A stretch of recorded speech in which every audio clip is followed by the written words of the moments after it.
बहुत समय पहले एक घने जंगल में एक छोटा सा पेड़ उगता था। यह और पेड़ों से अलग था क्योंकि इसमें एक विशेष प्रकार की बुद्धि और भावना थी। पेड़ का नाम जीवन था और वो जंगल के सभी प्राणियों से प्यार करता था। जैसे जैसे जीवन बड़ा होता गया, उसने जंगल में होने वाली कई चीजें देखीं। उसने सूरज को उगते और अस्त होते देखा, बारिश को धरती को सींचते हुए देखा और जानवरों को अपने घरों में खेलते हुए देखा। जीवन ने यह भी देखा कि कैसे मनुष्य जंगल में आए और पेड़ों को काटना शुरू कर दिया। जीवन को ये देखकर बहुत दुख हुआ। वह पेड़ों को अपना परिवार मानता था और उन्हें मरते हुए देखना उसके लिए बहुत पीड़ादायक था। उसने मनुष्यों से पेड़ों को न काटने के लिए विनती की, लेकिन उन्होंने उसकी बात नहीं सुनी। एक दिन एक छोटा लड़का जंगल में आया और जीवन के पास बैठ गया। लड़के का नाम अर्जुन था और वह बहुत अकेला था। जीवन ने अर्जुन से बात की और उसे बताया कि वो अकेला नहीं है। जीवन ने अर्जुन को अपने दोस्तों, जानवरों और अन्य पेड़ों के बारे में बताया। अर्जुन जीवन की बात सुनकर बहुत खुश हुआ।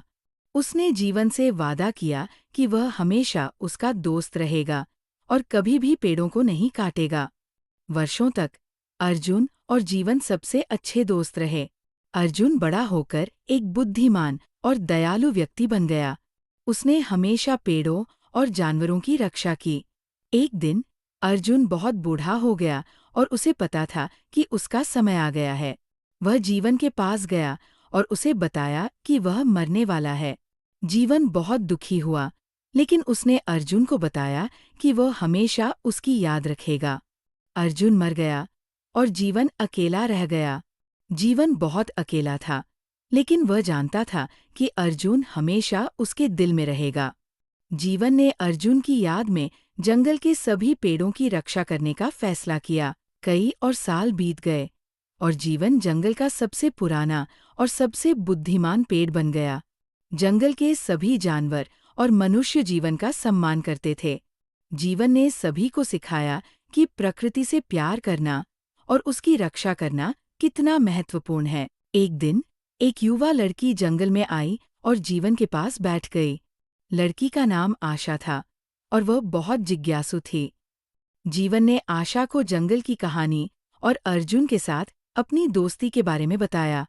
आशा जीवन की कहानी सुनकर बहुत प्रेरित हुई।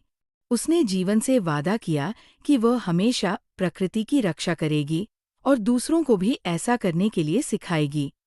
और इसलिए जीवन की कहानी जंगल में सभी लोगों द्वारा याद रखी गई। जीवन एक प्रतीक बन गया कि कैसे एक पेड़ भी बुद्धिमान, दयालु और प्यार करने वाला हो सकता है। यह कहानी हमें सिखाती है कि हमें प्रकृति से प्यार करना चाहिए और उसकी रक्षा करनी चाहिए। पेड़ हमारे मित्र हैं और वे हमें कई चीजें प्रदान करते हैं।